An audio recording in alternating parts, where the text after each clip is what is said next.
Bonjour à tous.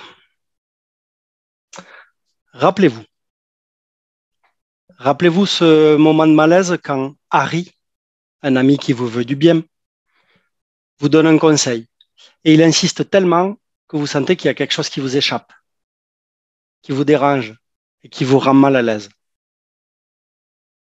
Vous l'avez? Ben ouais, c'est bien de ce moment-là dont on m'a parlé. Moi, je préférerais que Harry m'inspire plutôt qu'il cherche absolument à me convaincre. Sa solution n'est pas forcément la solution à mon problème. Allez, je vous remets en situation. Vous discutez avec Harry, vous vous plaignez, oui, ça fait du bien de se plaindre de temps en temps. Et en fait, vous attendez d'Harry une oreille amicale. Et puis là vient le coup de théâtre. Écoute-moi, il faut absolument que tu fasses comme ça. Ouais. En général, ce genre de conseil s'accompagne d'hyperboles et de superlatifs. L'objectif, c'est de vous convaincre plus et vous convaincre mieux. Bon, analysons la situation maintenant. Harry a visiblement très envie que vous suiviez son conseil. On a tous des Harry dans notre vie. Ils sont tous différents. Et si ça peut vous rassurer ou pas, vous êtes sûrement le Harry de quelqu'un d'autre. Dans ce talk, je vais vous donner quelques astuces pour éviter de faire votre Harry avec vos amis ou vos collègues. Alors, pour commencer, acceptez que nous avons tous une vision du monde différente, un point de vue différent. Nos paramètres, nos contraintes, nos points de vigilance, ce qui est important pour moi, ne le sera pas forcément pour l'autre. Ce qui veut dire que dans le même contexte, un ami ou un collègue aura un ressenti différent et prendra une solution différente au même problème que moi. Du coup, quand je donne ce fameux conseil, il faudrait que j'évite d'imposer ma vision du monde qui va avec. Moi, j'aime bien la métaphore pour illustrer ça de l'invité, vous le connaissez tous, l'invité qui arrive chez vous et qui, ce qu'on appelle, pose ses valises dans votre salon. Ouais, il est en train de s'incruster chez vous. Vous en connaissez? Une autre astuce pour éviter ces malaises. Quand vous donnez un feedback positif ou négatif sur la situation de l'autre, faites-le de manière conditionnelle, c'est-à-dire conditionner une situation, une action, un résultat.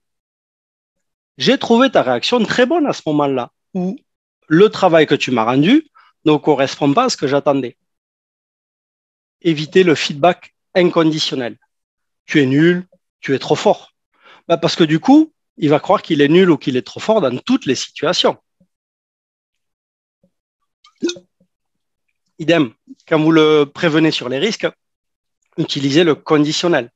Le risque ne va pas forcément arriver. C'est arrivé peut-être pour lui, mais ça ne va pas forcément arriver pour moi. Donc ne lui dites pas, si tu fais ça, il va arriver ça. Non. Dites-lui, si tu fais ça, peut-être il va arriver ça. Ou ça. Ouais, ouvrez toujours sur plusieurs options. Dernière astuce, et la plus importante selon moi pour inspirer, c'est raconter votre propre histoire. Cherchez pas à réécrire l'histoire de l'autre. Par exemple, dans une situation similaire à la tienne, moi, je peux te raconter une histoire. Ce qui m'est arrivé, comment j'ai réagi, pourquoi j'ai réagi comme ça, qu'est-ce qui était important pour moi à ce moment-là, etc., etc. L'histoire, l'intention que j'avais, c'est ça qui est inspirant. Et c'est ça qui est intéressant, c'est d'aller le chercher et de lui demander comment lui, il aurait réagi dans cette situation-là. Et ça, c'est moins intrusif pour lui. Il va pouvoir prendre le temps de réfléchir et de s'approprier ce fameux conseil. Donc, petit récapitulatif des 4 astuces. Chacun a sa vision du monde et chacun a ses priorités.